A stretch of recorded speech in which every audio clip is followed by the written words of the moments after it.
Hey everybody, it's Renato, and welcome to this special episode of Spill the Petals with my special guest, Sahid Nahim, and he is the founder, president, executive of New Bloom, co-president, okay, of Above All Flowers of New Bloom Solutions. New Bloom Solutions. And what do you guys do real quick, just before We're we a get into it? business service agency servicing the flower industry specifically with any solutions that the flower industry needs. So from website design to advertisement to SEO to even partnering with other agencies and other services to connect them to the flower industry.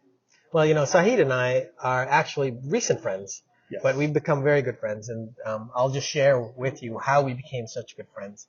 I think you saw that I went fishing. So you invited me down when I just think we talked about it. We talked about it or something like that. Because two fishing guys know each other, right? Yeah. So what did two fishing guys do at a conference down in Miami? We go fishing. And so we went out just for the morning with my son. In the Everglades with your son, which is a lot of fun. Yeah. And we caught 36 fish. He counted, I didn't count, but I do remember your son catching a 4-pound largemouth bass. Yeah, so that's right. If there's any fisherman, avid fisherman, you know that's a good catch in Miami, Florida. So that was just an amazing time, yes, and I appreciate you thinking of me, and we became fast friends. Yes, well, like we were friends at the time, but became better friends after that because, nothing like a little fishing to bond two guys together. 4 hours, 4 hours on a boat together in the middle of the Florida Everglades, right? Yeah, alligators, fish, and people. Anyway, but let's focus on New Bloom and one particular thing that you mentioned about, the services that you provide are website development services. Mm-hmm. So that's the topic of this session today for Spill the Petals because Sahid is a foremost expert in website development, marketing, and what have you. So I'm going to pin him down and ask him a series of questions that I think are very, very relevant to you because a lot of people have questions about their website. Would you believe it? A lot of folks don't even have websites because they think that there are a lot of other alternatives. So I want to ask that first question. Are websites still relevant given the growing relevance of other channels and tech such as like mobile and social?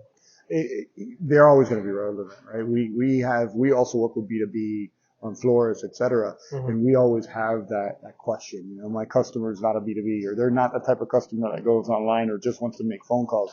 But because of what you said as well with social and all those other channels, you need a place for your brand, for your identity to live, right? Yes. So you need that to live there, and then you also need a place to create a transaction, to create some sort of engagement. A website nowadays is not only, like back in the day, a business card, and then it turned into just a transaction. It's really a place where you engage. So is it that you're engaging them with your blog that gives them value? Are you engaging them with your lead magnet, which is a checklist for wedding flowers for your bride, for example? How do you engage them when they go onto your website versus them just bouncing? Right? So you're always going to need a website, and your website is almost like your base where you take your funnel from the social media, from the TikTok world, from the Instagram world to your website, and then you get them to take an action. And that action is not always sales, right? It's great at sales. That's your first goal. But your other action is engagement, which is at least a connection. And then you connect them to your blog, which in turn you turn that into a newsletter, and then you stay in touch with them and you build a relationship with them. So quick follow-up question that I want to ask you. So you mentioned transaction. Yes. And the website right now is 100% you own that transaction.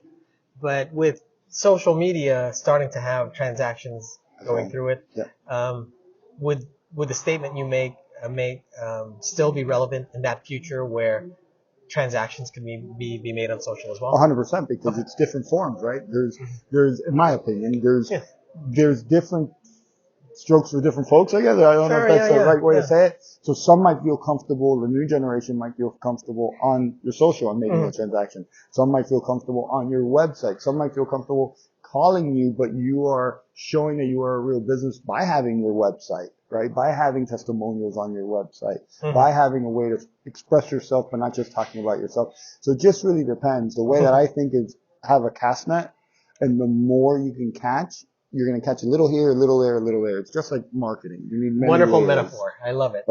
Fishing, right? There we go. Yeah, fishing. I love the metaphor. There we go. So, next question. User experience doesn't seem, okay, this is my opinion, okay.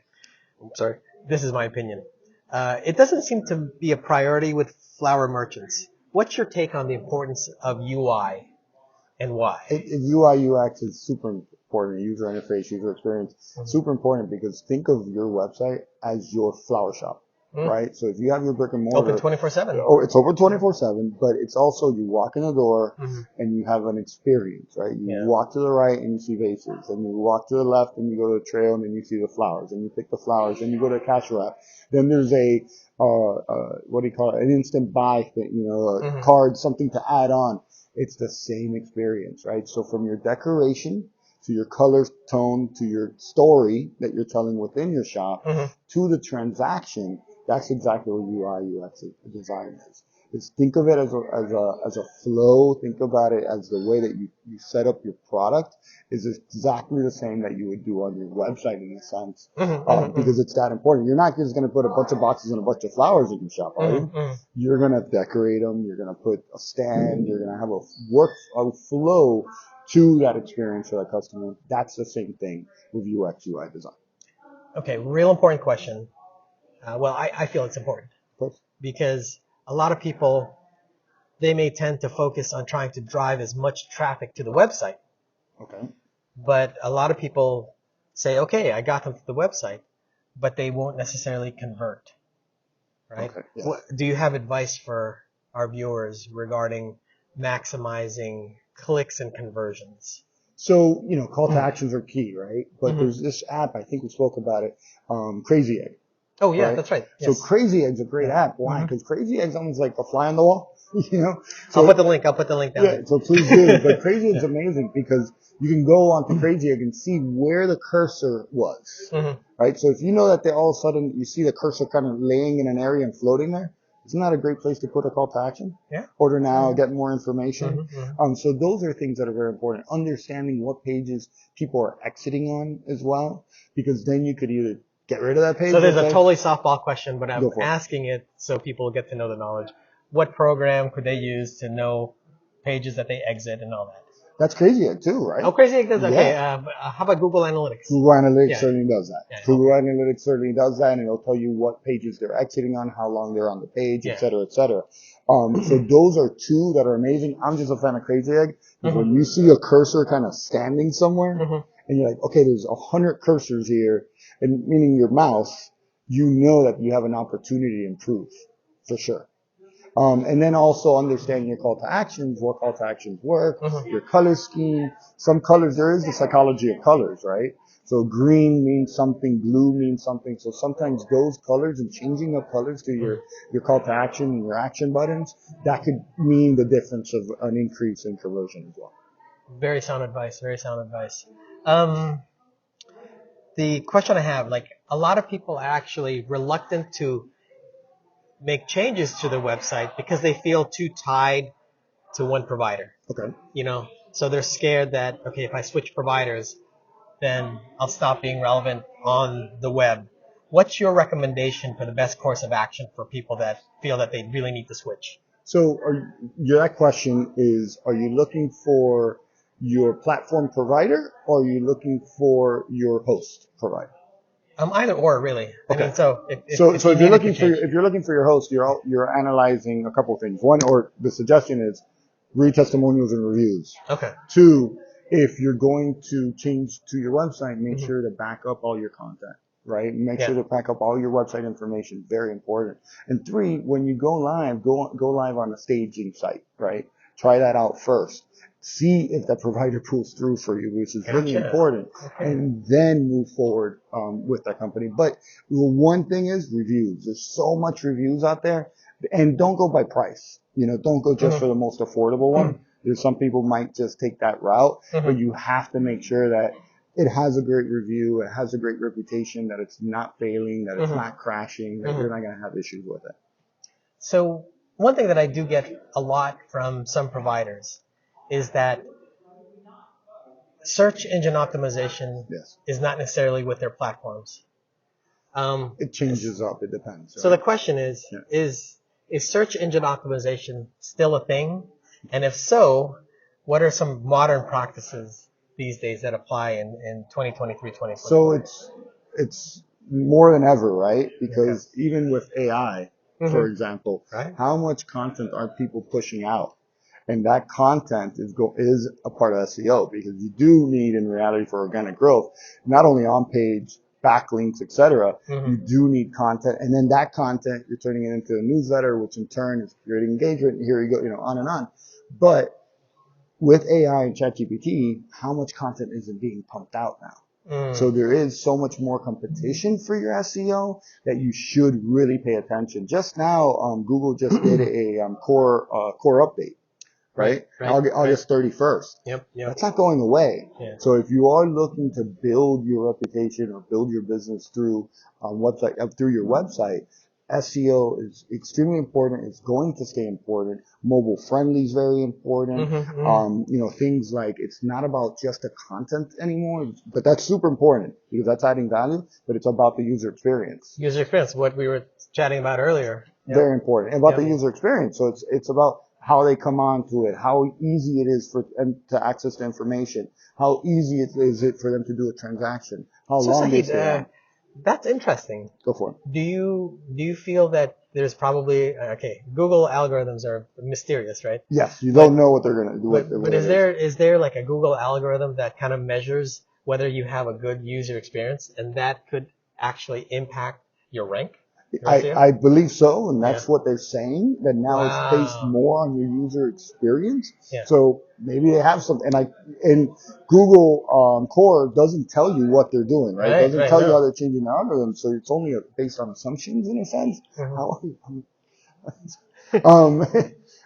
So user experience is, sorry, got stuck there. No. Hey, we're live from the SEO convention. Someone was waiting, like if we're distracted, it's people saying hello to us and we everything. don't want to be rude. So the question is, so I would think if there's something like crazy like that was invented about 5 to 6 years ago, there has to be something that Google's doing themselves and see the experience. Are they coming off and, like for example, Google can tell you how long someone goes on your website for, and the bounce rate. That's right. That's a big telltale sign. Yes. Because the longer they're on, the more interested, more engaged they are. That's it. Makes sense. That's it. So keep them on there for an engagement. So last question, and you did mention Google Analytics. Are there any KPIs, and you probably just mentioned just one of them, that people that people should pay attention to when they look at their analytics reports to let them know if their website is performing or not? Yeah, there's a bounce rate, there's exit point, and my favorite is where you're getting the traffic from, right? Because the source, because that allows you to know what partnerships are working for you. If you're doing SEO correctly, you're not only doing on page, you're doing off page, you're doing partnerships. Some of the websites we've built out are so well in SEO that we get phone calls from other SEO companies that want to have their content on our page because of backlinks, because of the authority, right? So that's another thing that's very important, is your authority, et cetera, et cetera. But learning all that, but traffic, I love that one because it allows you to know where your investments are going. If you're doing other investments and other partnerships, it allows you to know where that other traffic is coming from.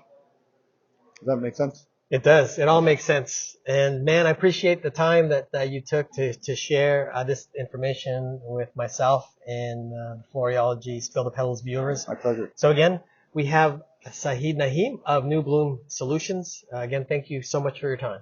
Thank you, Renato, as always, and we're going fishing. All right, see you later. After we go fishing. Thank you.